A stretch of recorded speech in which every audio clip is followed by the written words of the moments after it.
On Friday, the Supreme Court agreed to consider limiting a recent decision over Native American land in Oklahoma. The state claimed the decision in the McGirt case caused chaos in state courts, but the Supreme Court refused to reconsider that decision. However, it did agree to hear arguments about who has jurisdiction to try non-Native Americans accused of crimes committed on tribal land. And on Monday, the Supreme Court dismissed more than 30 petitions filed by Oklahoma seeking a rehearing of the McGirt decision. The court ruling that several tribes in Oklahoma were never officially disestablished will stand. Oklahoma reported another record-breaking number of COVID cases. So far this year, there have been more than 200,000 cases, which is by far the highest total for any month during the pandemic. On Sunday, the state's vaccination rates were nearing 55%, with the national average being just over 63%. COVID vaccinations will take a center stage when lawmakers go back in session. ENN's Joshlyn has details on some of the new bills filed at the Capitol. Republican lawmakers are taking aim at vaccine mandates and vaccination programs. Representative Wendy Stearman, a Republican from Collinsville, filed 3 bills for this session. The first would prohibit state health departments from what she calls bribing parents into getting their children vaccinated by offering any kind of incentives for vaccination. Her second bill would ban the state health department from using public money to advertise COVID-19 vaccinations. Her final bill would ban courts from considering vaccination status when determining child custody case. Lawmakers return to session next month, and in the House alone they will be working through nearly 1,500 pieces of proposed legislation. Thanks, Joshlyn. Did you know that Oklahoma City is home to the state's Railway Museum?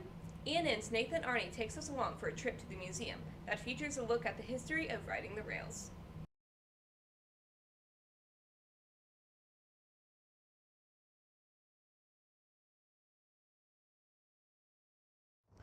We do a vast array of things.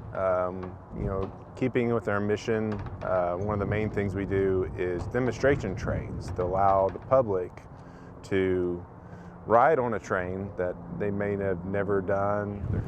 The museum was a long-term dream of the Central Oklahoma Rail Fans Club, which was founded in 1974. So they had a few pieces in their collection, but they're mainly a club type entity. In the late 90s, they really got serious about founding a museum. And in '99, they actually purchased the property we're standing on, try and do Halloween-themed train rides when it coincides with those holidays and special events like Mother's Day, Father's Day.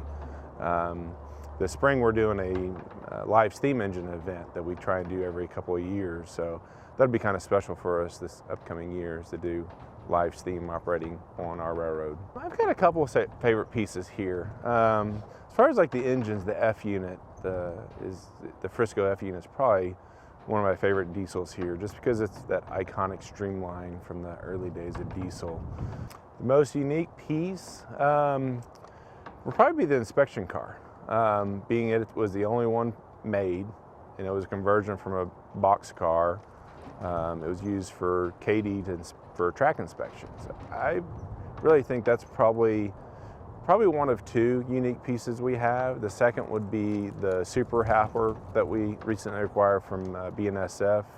It's a 5-car articulated grain car, and there's only 3 of those made, and it's the only one still left. The other 2 were scrapped.